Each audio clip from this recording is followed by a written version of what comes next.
Diyos ko, salamat po at naitayo ang Miriam College. Isang napakagandang paaralan nito. Ang nais ko ay patuloy niyong patnubayan ang mga mag-aaral. Alam kong mababait na bata ang mga iyon.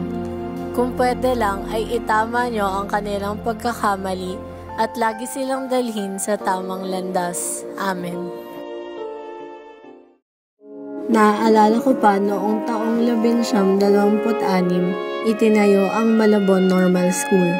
Itinayo iyon dahil sa hiling ni Arsobispo O'Doherty na magtayo ng teacher training program. Maraming pinagdaanan ng eskwelahan na ito hanggang sa nalipat ito sa permanente nitong lugar sa Diliman noong 1952 at dito naging Maryknoll College ito. Nang dumating na ang taong 1989, pinalitan na ang pangalan nito sa Miriam College na nanggaling sa Aramaic na pangalan ni Maria. Ito rin ay bilang pag-alay kay Sister Miriam Thomas Thornton. Gumanda ang paaralan at maraming pagbabago ang nangyari. Ngayon, si Rosario O. Lapus ang pang-5 presidente ng Miriam College at noong 2011 lamang, pinagdiriwang ang ika-85 taon bilang institusyon na may temang Expanding Horizons, Creating Impact.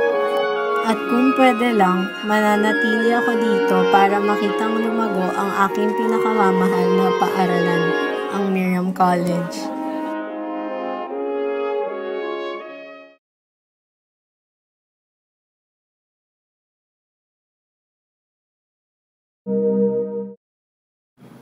Ako, si Bob, mayaman, nag-iisang anak, kaya nasa akin na ang lahat ng atensyon. Lahat ng gusto ko ay binibili ng aking mga magulang. Wala akong pakialam sa mga tao, wala akong pakialam sa mga naghihirap. Gusto ko lagi na lang ako.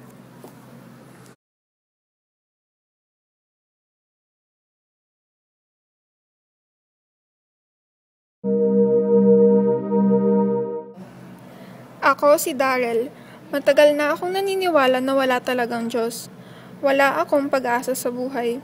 Lumaki na kakaiba at madalas inaapi sa paaralan. At dahil dito, mas pinipili ko maging mapag-isa. Malayo sa mga mata ng mga mapaghusga na tao.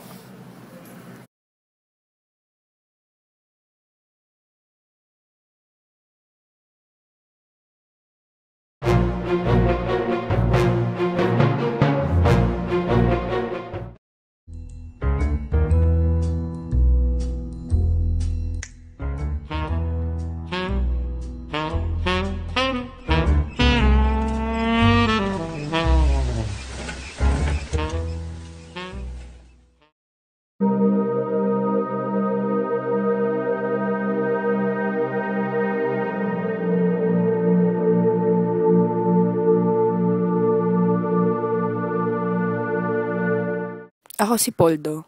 Laging gumagala at naghahanap ng inuman. Gusto ko doon kasi masaya. Ngunit marami akong pagkakamali sa buhay. Marami akong problema sa paaralan at sa aking mga magulang. At para makalimutan ang aking mga iniisip, idinadaan ko na lang ito sa aking mga bisyo upang mapagaan ang aking loob.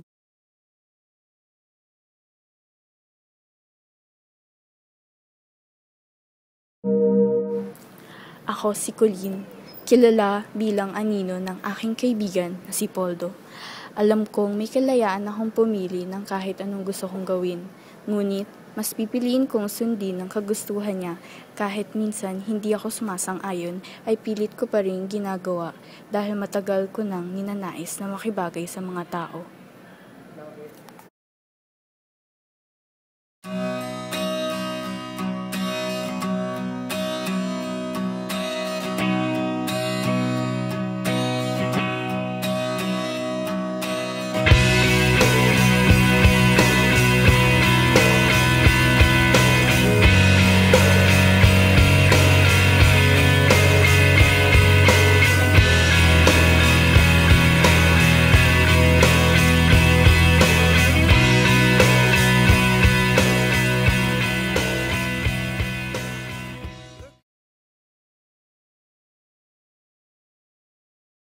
Tunay na kaligayahan, Ito ay bagay na hindi nakukuha sa bisyo at sa material na bagay.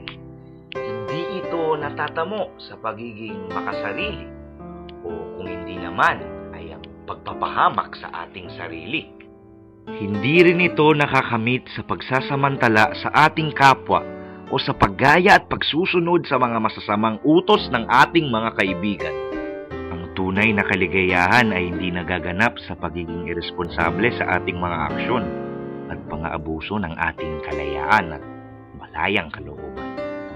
At tiyak na hindi ito nakukuha sa hindi paniniwala sa Diyos. Ang tunay na kaligayahan ay nagaganap tuwing tayo'y tumutulong at nagmamahal sa ating kapwa. At para sa klase ng 420, ito ay natatamo sa pagsasabuhay ng mga katangian na isinasapuso ng mga estudyante ng Miriam.